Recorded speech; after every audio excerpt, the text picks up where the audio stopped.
थे। बड़े भाई का नाम महेंद्र और छोटे भाई का नाम धीरेन्द्र था। दोनों भाइयों में बड़ा प्रेम था। माता पिता नहीं थे तो सारी जिम्मेदारी महेंद्र के ऊपर थी। महेंद्र विवाहित था और धीरेन्द्र अविवाहित था। धीरेन्द्र काम में अपने बड़े भाई का हाथ तो बटाता था, लेकिन साथ ही वह यार दोस्तों के साथ खूब मौज मस्ती किया करता था। धीरेन्द्र के दोस्तों का उसके घर आना जाना लगा रहता था। दोस्तों के आने जाने में चाय नाश्ता का भी खर्च ज्यादा होता था। यह बात महेंद्र की पत्नी को बिल्कुल अच्छी नहीं लगती थी, इसलिए उसने धीरेन्द्र के खिलाफ अपने पति के कान भरना शुरू कर दिया, जिसकी वजह से दोनों भाइयों में झगड़े होने शुरू हो गए। एक दिन दोनों ने आपस में बैठकर विचार किया, इससे पहले कि आपसी संबंध ज्यादा खराब हो जाए, उन्हें अलग हो जाना चाहिए।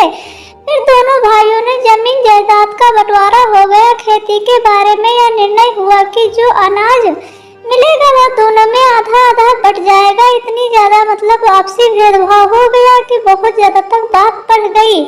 दोनों भाई अलग अलग रहने लगे। दोनों एक दूसरे को देखना नहीं चाहते थे। महेंद्र की पत्नी बहुत खुश थी, क्योंकि अब उसे धीरेन्द्र के दोस्तों के लिए चाय नाश्ता नहीं बनाना पड़ेगा और वो आराम से रह सकती थी उस घर में। लेकिन दोनों भाई खुश नहीं थे। बंटवारा हो जाने के बावजूद भी उनका प्रेम कम नहीं हुआ था। दोनों में आपसी प्रेम भाव उतना ही था जितना पहले था, और उसकी पत्नी को मनमुटाव हो गया था देखकर पसंद पड़ गई। दोनों भाइयों ने उसे बराबर बराबर बांटकर वही खेत में ढेरी लगा दी। उसके बाद महेंद्र अपने छोटे भाई से बोला, देखो धीरेन्द्र, तुम्हारे दोस्त बहुत हैं, उनको खिलाने पिलाने में काफी अनाज लगता है। तुम अकेले ही सही से देखभाल न होने से कुछ अनाज खराब भी हो जाता है, इसलिए तुम 5 बोरी अनाज ज्यादा ले लो। इस पर धीरेन्द्र ने उत्तर दिया, नहीं भैया, मुझे ज्यादा अनाज की जरूरत नहीं है, लेकिन आपका परिवार है, बच्चे हैं, इसलिए आपको अधिक अनाज की जरूरत है।